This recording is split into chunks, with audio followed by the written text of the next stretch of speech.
Hey guys, today I'm going to tell you how to recover Snapchat My Eyes Only password. If you're using Snapchat and you want to recover your Snapchat My Eyes Only password, so let's see how can you do that. You just have to simply open your Snapchat app, now just swipe up and then tap on My Eyes Only, and here you'll get the option. There's just select options, and you might get the option of forgot passcode. So just tap on forgot passcode, and here you have to enter your Snapchat account password. So let's say I'm gonna enter my Snapchat account password here.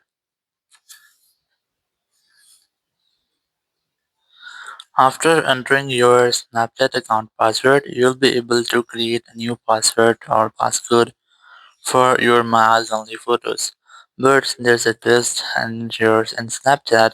Whenever you try to change your My Only passcode, all of your photos saved in My Only will be removed or will be deleted. If you want to recover password with photos, so there's no any option like that in Snapchat due to security reason.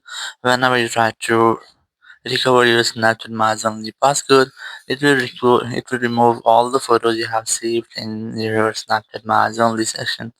Thank you very much for watching the video. Until next video, bye bye.